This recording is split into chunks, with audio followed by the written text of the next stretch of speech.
Oh, hi. Look, MJ's doing something a little different. I just recorded a daily reading for you guys, and it ended up being almost 20 minutes long. And it was wonderful. And you are going to miss out on that 20-minute razzmatazz where I talked about my hair, and I probably used the word razzmatazz a few times. The most important thing is that we're back, and I'm here again because we're just going to be more serious. Those of you who really like the rambles, feel free to message me. I'll upload it privately on YouTube so you can watch the insanity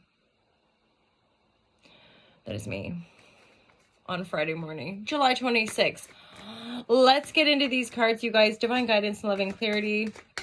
Divine guidance and loving clarity for my Hala Shazam Love is Supreme. My Hala Shazam Love is Supreme. Divine guidance and loving clarity. How's the weekend vibes lining up for you guys? Anything fun happening? Are you going away? I was looking at a festival called Rock Oyster Festival. Divine guidance, loving clarity. I wish they could do it so that if you only wanted to go on the one night, you could just pay for the one night. But it seems like you're going to do weekend or day tickets. But if you get day tickets, you can't stay the night. But then the weekend is just like the whole weekend, which is Thursday to Sunday, and or sometimes Monday as well. And, you know, not all of us can or want to necessarily stay for that length of time. Anyway, blah, blah. Let's have me complain more about festivals. I did a share on the YouTube. Well, why do festivals trigger me? Senseless. Another senseless ramble, but, you know, I'm here for it. Divine guidance and loving clarity. The Fool card. There's a double, I do, that compromise card makes me think of, well, just having to make compromises, right? Having to discuss things, talk to people about things. You know, actually, you guys, this is a really nice energy lining up. Coming out of, okay, getting more information, helping us to see more clearly, which it's almost like stepping into a new beginning, stepping into a new energy that helps us finally maybe like dissolve or let go of patterns that used to burn us out. This sometimes can just come through greater awareness, as in not being in the prison of our own mind, knowing that we can change our circumstances if we want to. There's something about freedom. There's something about choosing what feels lighter, right? The Fool card is a light energy. The Fool card isn't burdened. They've got like their little backpack. They got their white pooch dog, Toto pup, and off they go. They're going on an adventure. It's not, there's nothing serious about it, right? There's a lightness, but this lightness, this Fool energy is you finally going, woohoo, like, I don't have to stay bound to those patterns. As in, if I'm in patterns where I'm like kind of in the dark or getting burnt out all the time, or finding myself like, oh God, I can't, you know, like I just can't see through this, or I'm having to do all the work myself, or blah, blah, blah. That is what you're endeavoring to break free from. Divine guidance, loving clarity for my love is supreme. Divine guidance, loving clarity. I'm hoping for some sunshine this week. Anyone else? Yeah. Divine guidance and loving clarity. This is the long, you know, the end of a cycle, long time coming. Like when certain cards are in the reverse, I just interpret it as like it's already over. You've already gone through this sort of death process, or this like completion. 10s are completions. 10 reverse, like it's been well done, you know. 10 days, 10 months, whatever, 10 years, like cycles have been closing out, you know. They talk about these too in various circles astrologically as well, that we're closing out long-standing karmic patterns, and in a sense, karma is karma. You know, we're all in this energy. We're all endeavoring to process and evolve and expand, or just survive, right? Hence, I think our our evolution, our expansion is about survival. It's about our ability to raise ourselves up, as it were, and yet we're having to really firmly close out certain chapters that would have us disempowered, that have us like, you know, I can't do that, or we can't be who we are. I think that's like a big thing about all this, is like the energies, the mindsets, the programming, the belief systems, what have you, that deny us from our own excitement, that take us away from our own bliss, from our own joy, the things that light us up. You know, it's like, follow your bliss is a real thing. And yet any of us endeavoring to actually live that truth or live that expression, you know, that there's always waveforms. There's always like, we might reach into higher states of bliss, and then there's other things to process or things that come up. And the downturn or the lower densities or to me, they're always effective learning. We always gain value when we're in the darkness, as brutal as it is. I mean, I never would have imagined, like, I got triggered back in 2013. That was sort of like the beginning of the end of, or an initiation. I was in Angkor Wat in Cambodia, and I got triggered, and it was the very first time I was really able to like see that process of holding space for self, and being non-reactive, and allowing these waves and storms to come through. And I was like just crying and purging and having visions for like 2 hours on this sacred site. And then a whole bunch of shit changed after that. And like those sorts of like profound, self-responsible, alchemical shifts have kind of been the ever unfolding journey, this manifestation journey, realizing that we have to purge density in the cells of our being.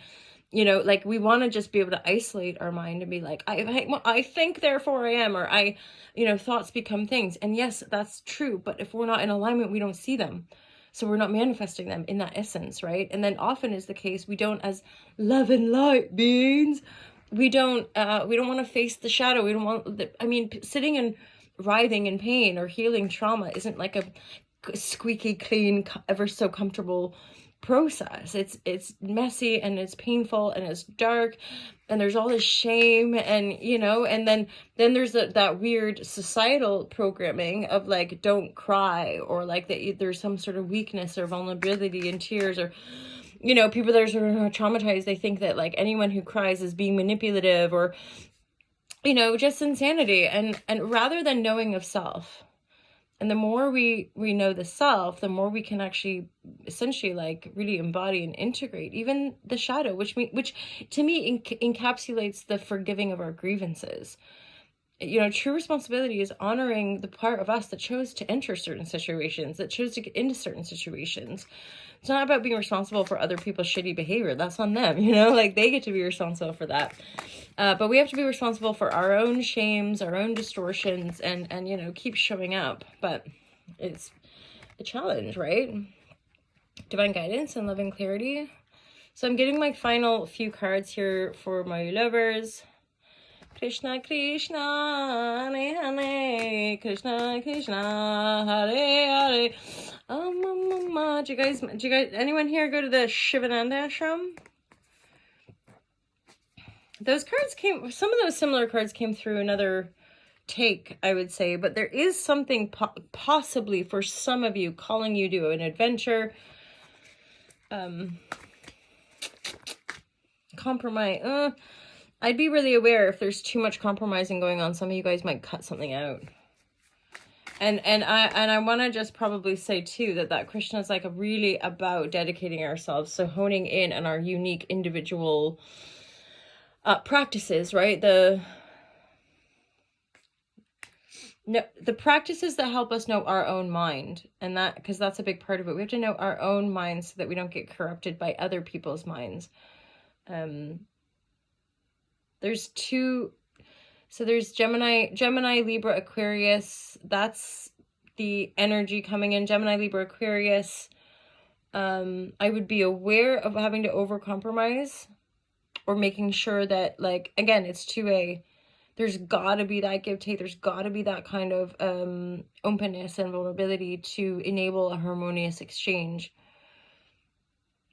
Because regardless of if people aren't in patterns of self-responsibility, it's usually it's something you come into, right? Usually it's not, there's a lot of people, like, as in we live in a culture that's sort of based on blame and attack.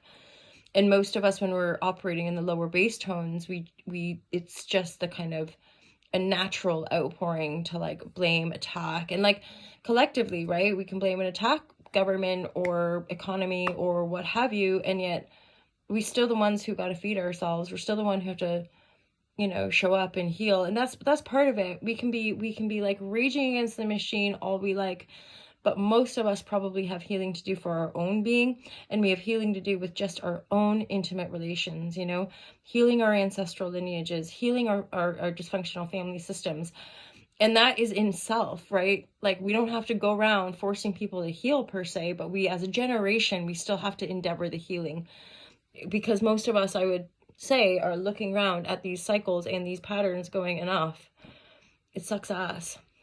It genuinely like sucks ass to just be in these perpetual war cycles where the masses are essentially funding these wars, but a little bit deceptively, you know, like small fine print. And I think most of us, you know, the more we really learn about the ins and outs of our society and how it be working, we know we need change. We know we need reform.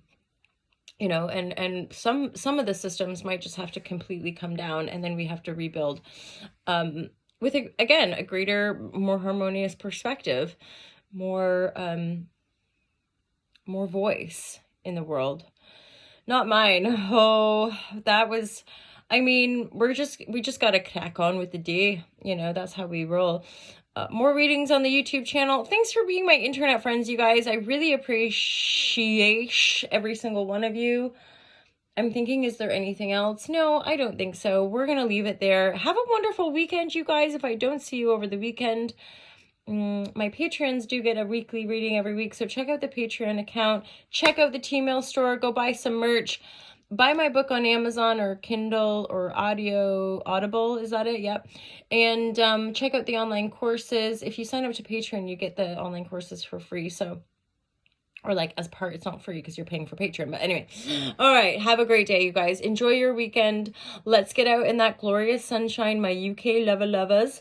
And otherwise, everybody else, I hope you're doing great. Thank you for being a friend, and have a good one, you guys. Peace out.